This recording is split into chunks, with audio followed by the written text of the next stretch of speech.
Hello, hello dunya.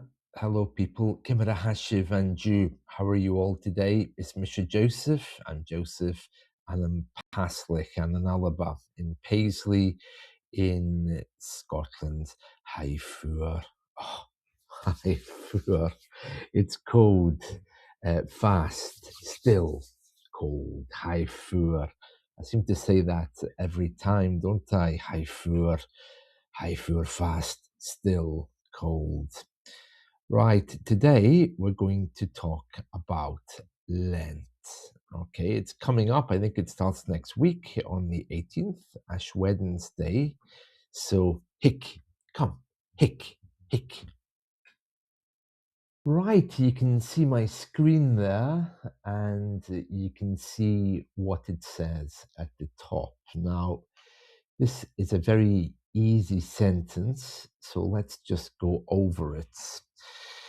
Joe a Jinnov Erson a Carghas. Carghas. Now, when you say ha, who together very fast, of course, it becomes how. You know, we don't usually say who anyway, it just becomes how. So, Joe a Jinnov Erson a Carghas. Carghas. Now, notice the H there. Okay, you see the H. This is another example of lenition. Now, we spoke about this the other day. That's where an H is put in after certain grammatical structures. Yeah. So, Carghas is the word for Lent. Carghas. Now, because that H is in there, the sound is more like a ch. Carghas. Carghas. Okay? So it's not a full kind of ch. It's a very soft ch. Carghas. Okay? So, Jawa Jinnov, Erswana Carghas. What are you doing for Lent? Now, you've seen this one before. Jinnov, do you remember that time I made bread? The bread wasn't very successful. The word for bread in Gaelic is aran. So you could say, for example, Hami a Jinnov, aran, I'm making bread, and you today, you know? So Jinnov is to make, in this case, we're translating it as to do. What are you doing for Lent? Jau a Jinnov, son a Carghas. All right, the season of Lent itself is called Aum. Now, this isn't Am, okay, which you might see in the articles. We'll talk about them in a minute because they're really frightening and scary in Scottish Gaelic, at least they can be. This is Aum. See the accent above it? That's how you know the difference. Aum, Acharagish. This means period or a length of time. Aum, Acharagish. Okay, so as I mentioned before, here, Carghas is actually lenited. Okay, that extra H changes everything. Yeah, that extra H changes everything because otherwise it simply would be Carghas like this. So as I mentioned to you the other day, the H changes. An H appears. Mari becomes Vari, for example. Vu, the word for shop, becomes Vu. We've spoken about this before, and I'll show you more examples in a minute. But just so you know, because we're using what looks like the definite article here, and other reasons as well, an H is put in. Okay, and that can change the whole sentence. It changes the end as well. Charagish, and the word written in the dictionary is going to be Carghas. And I think you saw this during my rosary prayers, and you've noticed this in other things that we've gone over as well. Lenition is scary, but it's better just to try to deal with it when you can. All right. So the words, just to go over this one more time here, This is saying, what are you doing? So J, what? Okay, what are you doing for Lent? What are you doing for Lent? Okay, or what are you making for Lent? Some people just translate this as, what are you giving up for Lent? But that's not what it's saying. It's saying, what are you doing? All right. And we know that because of this verb, gennav. Lent and Carghas, as we said a moment ago, okay, United, Cheligish, and Ash Wednesday. Oh, this is a hard one, isn't it? It looks scary, but it's only because you're not used to it. Jekiatin na Lowry.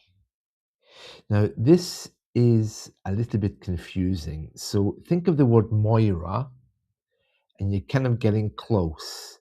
Lowry. Okay. Jekiatin na Lowry. Not too high. It's not Lowry, Lowry. Okay. Here, again, we have lenition, which becomes like achashk. Achashk. And it's sh as in pleasure. It's not quite sh, it's more of a j, pleasure. So chashg, chashg. Okay, chashg. Not exactly chashk, chashg. And it's chashg. Okay, so that's something to remember. And of course, we have the word there as well without lenition. So H here is kind of a major deal. Yeah. You can see it popping up, and we're going to talk about that now. If I just scroll down a little bit just to show you. Right, so let's just go over this indefinite article. Now, the first thing to say, I've written indefinite article here. Well, there isn't one. Okay, so in Gaelic, the idea of saying a or an doesn't exist. Now that's very confusing because you'll see here an and an am, and they both look like they're saying in or in an, and that's not the case. Okay, the way we say in is by using these, but this doesn't translate to in there or in are. This is something historical. I think in the old days, they used to just use there. I mean, you didn't really have a choice. There was like only one shop. So it was like, are you going to the shop? Are you going to the pub? Are you going to the church? There wasn't any others. So the idea of having a choice of what one are you going to didn't really exist. And that's where the confusion comes from. Okay, so an and an am both mean in, but please don't try to translate an or am as are or there because you'll get confused. Okay, boo or cafe we have here. Okay, so let's just look further down. I'm in a shop or cafe. Now, this is where we're going to play a bit with lenition. Hamianambu literally means I am in a shop. We know it's a because it has an. And am, in this case, okay, is not quite representative of are, as we said before. So in are is translated by anam, and you can hear, you can see there in a cafe is an. So they do change, but it's nothing to do with are or an, as we say in English. And at this point, it's not really got a lot to do with gender either, but we'll talk about that another time. But am and an can have something like 6 different meanings. So you need to be quite careful. with this. Ambu and cafe separately can mean there, but as we also said farther up here, um, where is it? Yeah, om, with the accent on it. So at this point, don't worry too much about gender. Just accept that we have anam and an, and whether you use am or an, it's triggered by the next letter, which I'll show you about. I'll show you in a minute. Okay, so hami, I am, anan or anam, and then you have boo, which is shop. Yeah, and you have cafe as well. So this is what I was saying. You use anam. Just scroll down here. Before the consonants B, P, M, or F. Okay, so boo, of course, is B, so that becomes okay, so ambu. So anambu simply means in a shop, but please don't interpret as meaning because it really doesn't. If it means anything, it's there. But that's not what we're trying to say here, as I was explaining a minute ago. Okay, and then you have a big shop, more vu. I see again the lenition, the H has crept in here. And then on the other side, you have anantai, which would be in a house, in a car, in an island, or in Scotland. Now, again, these here, okay, these, you may have seen this before in writing, in certain constructions are prefixed with a T. And that's something we're not looking at here. I just want to keep this as simple as possible. Okay. Let's move on down. Okay, so an, am, used with indefinite nouns, and both mean in. Or you can interpret it as in a. All right.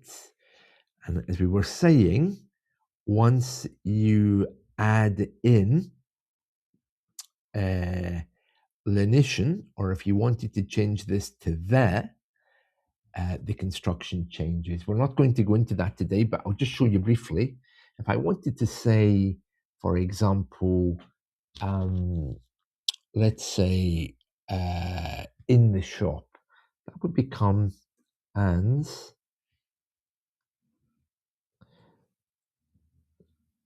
a vu.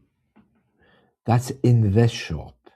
So you can see it's very different, okay, from what we had before. Yeah. Very good, very good. Right. So here we are just looking at this again then. So this Lenites, and we've changed it to there. Yeah, we didn't change it, it was like that. So that's why the H is in there. This is there. So what are you making for the Lent? Yeah. And then we have time Lent, or period of time, the Lent, okay, which translates, of course, as Lenten season. I hope that makes it just a little bit clearer. Yeah. So, Hami Anambu, I'm in a shop. And as I wrote a minute ago, Hami Anzavu, in the shop. Hami Anzavu. Okay, so hopefully that makes things a little bit clearer. Right, so that's the indefinite article to say that it, well, doesn't exist. And those are some words to help you with Lent as well. Well, if you are celebrating Lent, I hope you enjoy the season. I'm going to try to do more clips and make them kind of themed along with Lent. We'll try and go over some easy words and scriptures, as well as things like Easter eggs and the names of the days. So that's something to look out for. Well, that's it from me for today. Enjoy your day. Chiri and Razda.